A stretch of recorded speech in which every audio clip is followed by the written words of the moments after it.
Hello, everyone. My name is Matt Ferris, and today I'm going to be talking about a book that is lesser known, I think, among students of historical theology. The book is John Calvin and the Will, A Critique and a Corrective by Dewey J. Hoitenga, Jr. This book was published in 1997, so it's not a recent book, but there are a couple of things that I think make it an interesting read. First, Hoitenga was a professor of philosophy at Grand Valley State University and a self-described Reformed philosopher.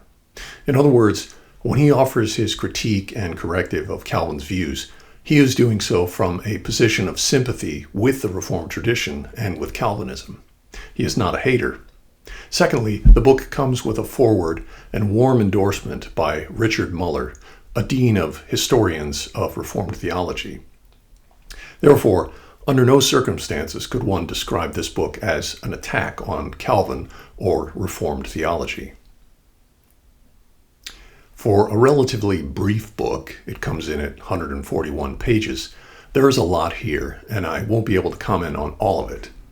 The substance of Hoitenga's book is to demonstrate that Calvin's anthropology has some gaps in it, and it contained inconsistencies. It led Calvin to positions that were unsustainable and in some cases incoherent. Those are Hoitenga's words.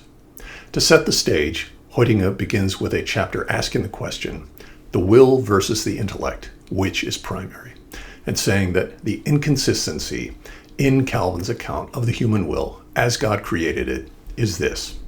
He claims that the intellect governs the will and yet clearly implies that it does not. And he spends the rest of that chapter going over the positions of the intellectualist, the intellect governs the will, and of the voluntarist, the will governs us. These questions were not new. They go all the way back to the Greek philosophers, and the scholastics dealt with these issues extensively. But Calvin had a pronounced disdain for the scholastics and for philosophy in general, and according to Hoitenga, if he'd only been a bit more attentive to what they set forth, it may have saved him from some of his errors.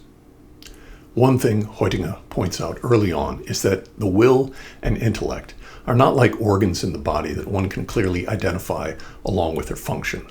They are integrated into the person and not really separable. Scripture speaks of the heart, the soul, the mind. It does not make the minute distinctions that some philosophers have. That's important to keep in mind with this topic. The first chapter is really background to the question and doesn't deal all that much with Calvin himself, as much as it sets the groundwork from thinkers like Aquinas, John Duns Scotus, and Descartes on the spectrum of views from pure intellectualism to pure voluntarism. In the next chapter, Hoitenga gets into the specifics about what he thinks is lacking in Calvin's view of the will.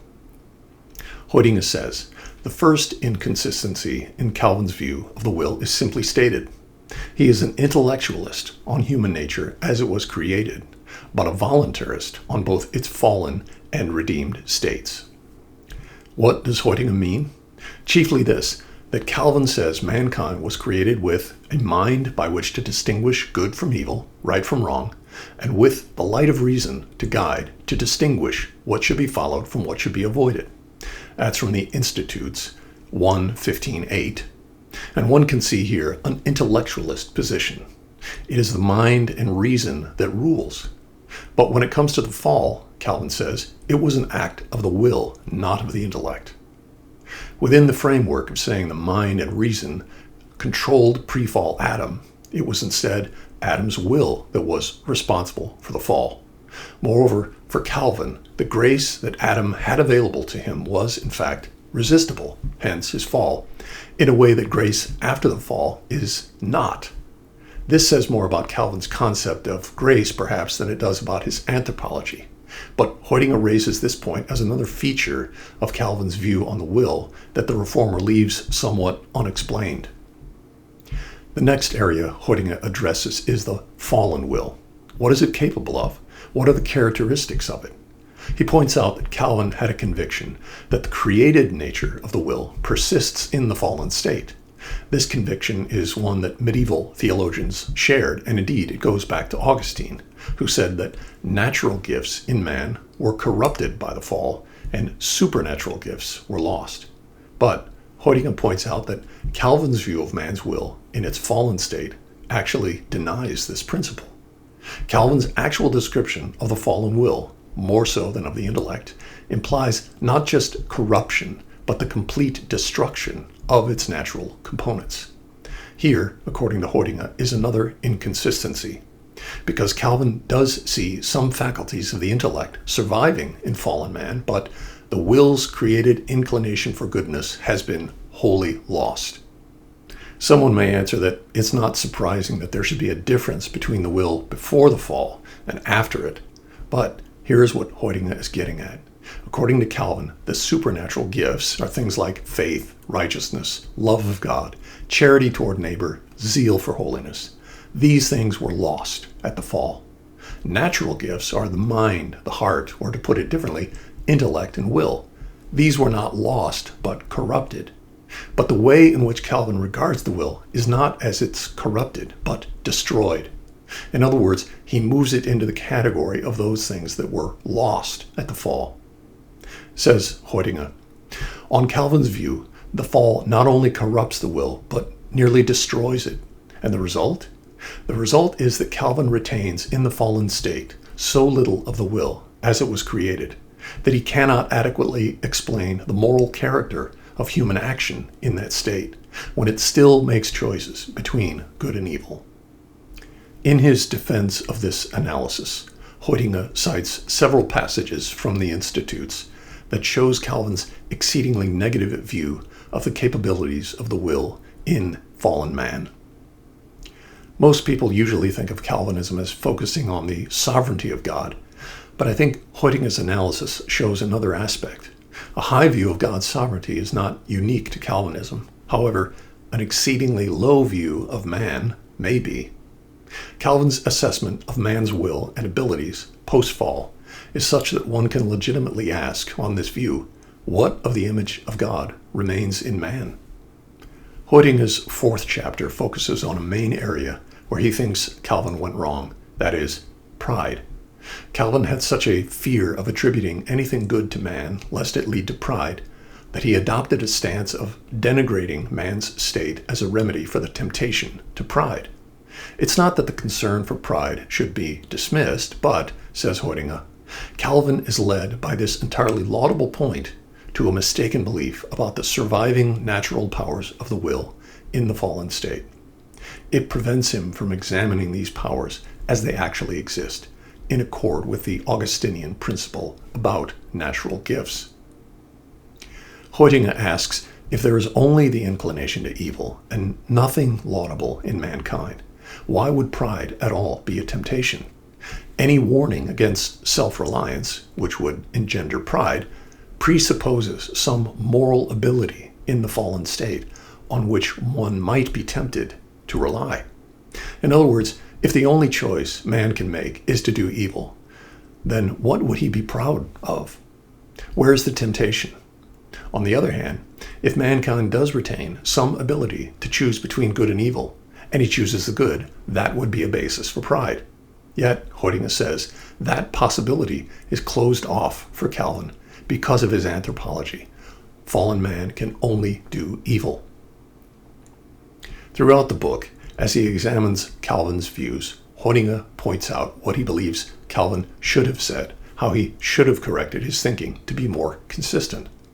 One of those things is to affirm that, the danger of pride notwithstanding, it is necessary to affirm that mankind retains some power of choice.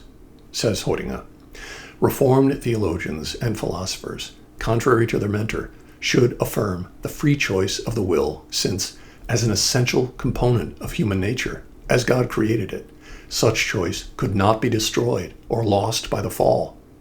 By free choice is meant the natural capacity for contrary choice between the morally good and evil alternatives with which the course of human life and actions is now filled, together with the possibility of exercising this capacity for the development of moral virtues and vices. If we don't affirm this, says Hoitenga, then there is no way to explain what we see as our experience in the world. Unregenerate parents are kind toward their children. Unbelievers do things that are self-denying for the good of others. Apart from the ability to choose the good, this becomes impossible to explain. Now, none of this means that mankind does not have a need for grace.